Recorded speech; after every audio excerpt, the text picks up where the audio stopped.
Balerin çizgilinin masalı bir varmış, bir yokmuş, evvel zaman içinde, kalbur saman içinde, göz alabildiğince uzanan bir ormanın derinliklerinde, birçok hayvanın bir arada yaşadığı Çizgili adında yavru bir zebra varmış.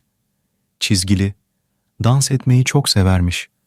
Her gün ağaçların altında, doğanın güzelliğinin karşında dans edermiş.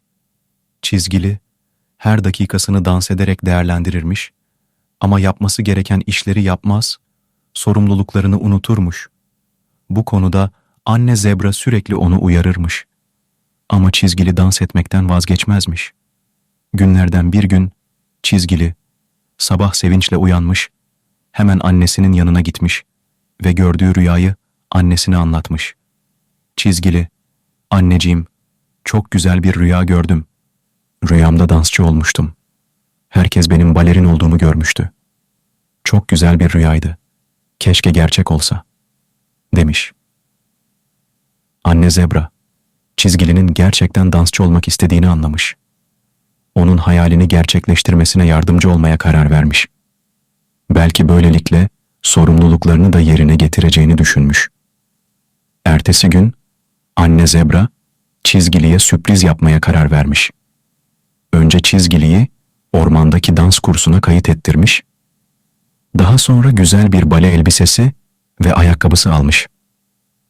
Odasına girip hediyelerini bırakmış. Çizgili okuldan gelince üstünü değiştirmek için odasına gitmiş ve yatağın üzerindeki kutuları görmüş. İkisini de açınca sevinçten ağlayarak annesinin yanına gitmiş. Annesi kızının sevincini görünce doğru bir karar verdiğini anlamış. Anne zebra dansa olan tutkunu biraz geç kabullendiğim için özür dilerim Çizgili. Bugün seni dans kursuna yazdırdım. Umarım hayallerine bir an önce kavuşursun demiş. Çizgili çok sevinmiş, hemen annesine sarılmış. Çok teşekkür ederim anneciğim. Seni artık hiç üzmeyeceğim, söz veriyorum demiş. Ertesi gün Çizgili dans kursuna gitmiş ve öğretmeni onun gerçekten yetenekli olduğunu fark etmiş. Çizgili de pes etmeden her gün kursuna gidip dans etmiş. Anne zebra da kızının hep yanında olup ona destek olmuş. Çizgili artık hem dans ediyor hem de sorumluluklarını yerine getiriyormuş. Çizgili artık ormanda balerin Çizgili diye anılmaya başlamış.